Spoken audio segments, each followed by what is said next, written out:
আউযুবিল্লাহি মিনাশ শাইতানির রাজিম। বিসমিল্লাহির রহমানির রহিম। সুপ্রিয় দর্শক মণ্ডলী, দেশ ও দেশের বাহিরে যারা আছেন সবার প্রতি আমার সালাম রইল। আসসালামু আলাইকুম ওয়া রাহমাতুল্লাহি ওয়া বারাকাতুহু। আজকে অনেক দিন যাবৎ আমি ইউটিউবে ভিডিও ছাড়ি না। রমজান মাস আসার পরে হয়তো 2টা ভিডিও ছাড়ছিলাম। এখন বিষয় হচ্ছে এই জন্যই ছাড়া হয় না যে রমজান মাসে তো আলেমরা অনেক বক্তব্য রাখেন। তারপরে আমি আরেকটা চ্যানেল খুলেছি, ফেসবুক চ্যানেলটা আমার গ্রো হয়েছে, চালু হয়েছে। প্রায় 150 দেশের মধ্যে বিদেশে মিলিয়ে 150 দেশে প্রোগ্রামটা দেখে। আপনারা ফেসবুকে প্রোগ্রামগুলি দেখবেন। তো আজকে যে বিষয়টা আমি নিয়ে আলোচনা করছি, আমার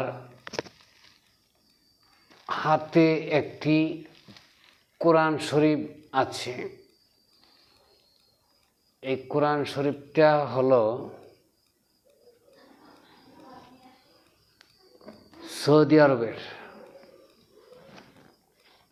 সৌদি আরবের বাদশাহ ইবনে ফাহাদ দীর্ঘ 8 বৎসর সারা বিশ্বের মুসলমানদেরকে নিয়ে, অর্থাৎ মুসলমানদের মধ্যে যারা বড় আলেম তাদেরকে নিয়ে, প্রত্যেকটা দেশে 2টা-3টা করে আলেম নিয়ে যার যার দেশের মাতৃভাষা এবং আরবি ভাষায় এই কোরআনটা লিপিবদ্ধ করেছেন। আমাদের দেশে দিয়েছেন বাংলা ভাষা এবং আরবি ভাষায়। তাহলে আমরা এই কোরআনে দেখতেছি যে এই যে দেখেন, এটা হলো সূরা কদর, যেটা কি কদরের রাত্র বলা হইতেছে। অর্থাৎ আমাদের সামনে যে এই লাইলাতুল বরাত বা লাইলাতুল কদর বলা হয়, এই কোরআনটাকে আমি রাইখা কথাগুলি বলি। এখানে 5-6টা আয়াত দেওয়া হয়েছে, হয়তো 5টা নাহলে 6টা এরকম হবে, আর মনে নাই। তো ওইখানে বলা হয়েছে যে আজকের রাত্রে রমজানের 20 তারিখ চলে গেলে, মানে 20টা রোজা চলে গেলে রমজান মাসের চাঁদ দেখে রোজা করতে হয় এবং চাঁদ দেখে ভাঙতে হয়। এই জন্য আমরা রোজা রাত চাঁদ দেখে রাখি এবং চাঁদ দেখেই ভাঙি। পরের দিন আমরা ঈদ করি। তো আল্লাহ পাক এই সূরাটা নাজিল করেছেন কদরের রাত্র, বলছে এই রাত্রটা শুভ বরাত। এই রাত্রে আল্লাহ পাক মানুষের রিজিক, ধনদৌলত, ভাগ্য, হায়াত সমস্ত কিছু লিপিবদ্ধ করেন। লিপিবদ্ধ করে ওইটা রেখে দেন লাহুল মাহফুজের মধ্যে। আর ঠিক এই কদরের রাত্রে যে কোনো বেজর রাত্র হতে হবে, এই বেজর রাত্রে এটাকে পাঠানো হয়। এটা আপনি 20 তারিখের পরে 21-এ পড়তে পারবেন, 23-এ পড়তে পারবেন, 27-এ পড়তে পারবেন, 25-এও তো পড়তে পারবেন, সমস্যা নেই। এখন কিছু কিছু আলেমরা আবার একথাও বলে বা কোনো বিতর্ক হয় যে এই সূরাটা কোরআন নাজিল হয়েছে এই দিনের মধ্যে। আমি যেই কোরআনটা আপনাদের কাছে দেখাইলাম আবারও দেখাই। এই কোরআনকে ডিঙ্গিয়ে প্রতিবাদ করে আর কোনো কোরআন তৈরি হয় নাই। যারা নাকি বলে যে এই রজনীতে কোরআন নাজিল হয়েছে, শবে বরাতের রাত্রে কোরআন নাজিল হয়েছে, এই কথাটা অনেক আলেমে বলে, আমি শুনি, আপনারাও শুনেন, জানেন। এটা আসলে সম্পূর্ণ একটি মিথ্যা কথা। যদি কদর সূরাটাই নাজিল হতো, তারপরে সূরা ফাতিহা থেকে ধরে 114টা সূরা, কদর সূরাটা আছে লাস্টে গিয়া 7 নম্বরের মধ্যে, 100-র পরে দিয়া। 100 সূরারও অনেক পরে এই সূরাটা নাজিল হয়েছে, তারপরে 7-8টা সূরা বাকি থাকে, যেমন নাস, ফালাক, মানে কুল ফল আর কি, তারপরে তাব্বাতিয়া, কাউসার, এই সমস্ত সূরার আগে 8টা বা 9টা সূরার আগে সূরা কদর নাজিল হয়েছে। তাহলে আমি বলবো যে এতগুলি সূরার পরে এই সূরাটা দেওয়া হয়েছে কেন?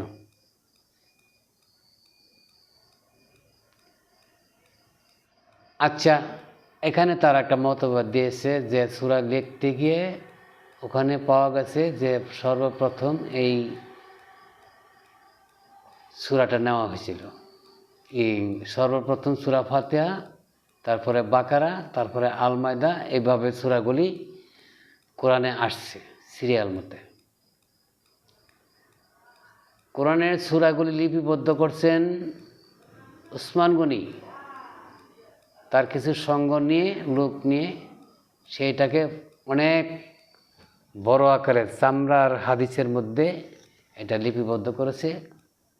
তার নিয়মিত যেইভাবে সে লেখছে ঠিক ওইভাবেই আছে। এখন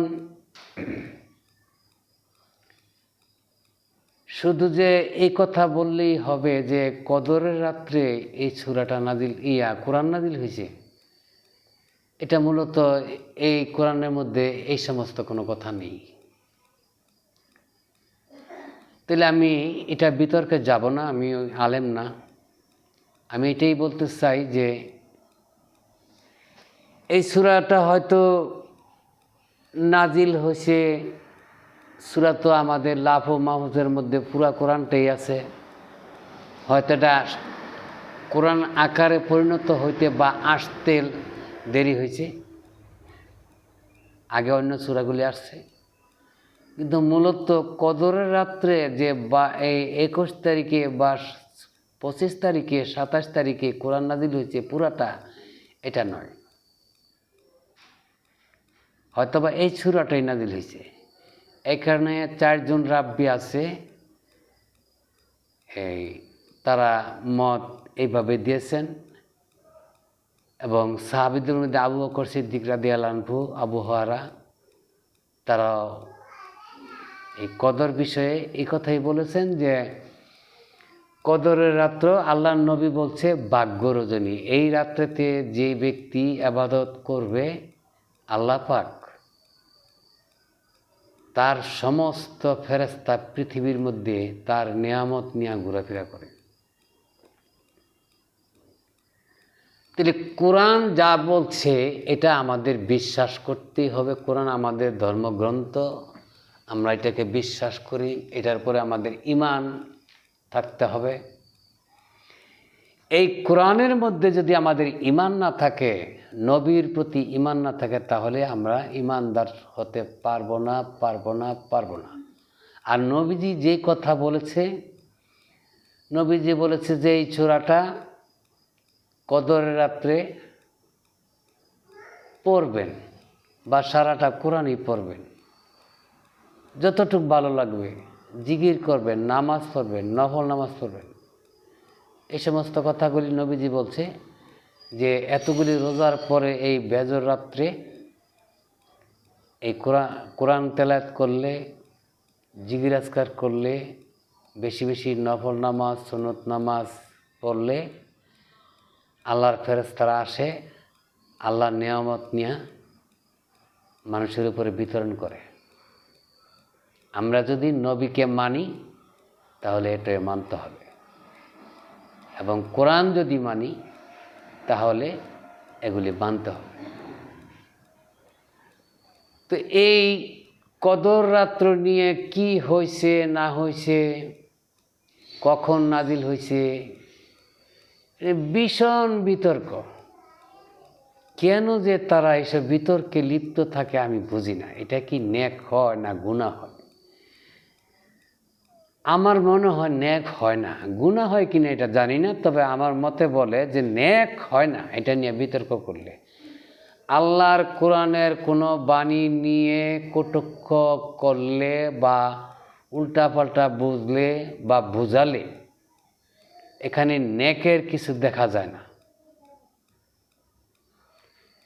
এখানে আপনি আল্লাহ পাক যে বলেছে, আমি এই পৃথিবীর ধুলি বালু কোনা কোনো কিছুই সৃষ্টি করতাম না যদি আমার নবীকে আমি সৃষ্টি না করতাম।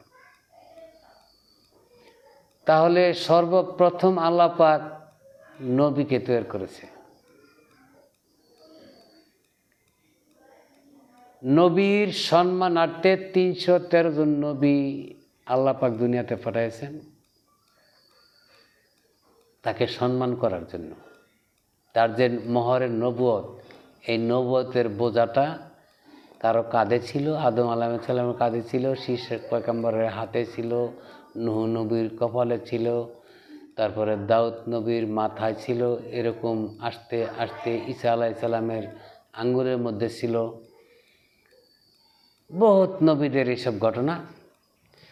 তো আজকে আমি বলবো, যারা যেখানেই এই শবে বরাতের নামাজটা পড়বেন অত্যন্ত মনোযোগ দিয়ে এবং আল্লাহর কাছে সব রাত্রি এক রাত্র, তারপরেও কিছু গুণবাচক দিন, কিছু গুণবাচক রাত্র আছে যেটা আল্লাহ বলছে।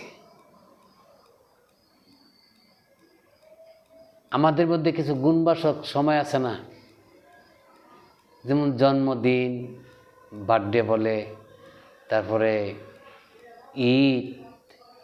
ঈদ তো তেমন একটা ফরজ ব্যাপার না, এটা ওয়াজিব, আপনি করলেও পারবেন না করলেও পারবেন। তো এরকম বিভিন্ন বিষয় ধার্মিক আমাদের মধ্যে, আমাদের তৈরিও কিছু বিষয় আছে। তো এগুলি নিয়ে তর্ক করার মধ্যে কোনো লাভ নাই নাই নাই। শুনলে লাভ আছে আছে আছে আছে। কোরআন বিশ্বাস যারা করেন তারা নেকি নেকি নেকি, এটা কোরআন বলছে। আল্লাহর নবী কথা যারা শোনেন তারা নেকি নেকি নেকি, কিন্তু গুনাহগার না। এটা আমি গ্যারান্টি দিয়ে বলতে পারি। ধন্যবাদ সকলকে আমার কথাগুলি শোনার জন্য। আসসালামু আলাইকুম।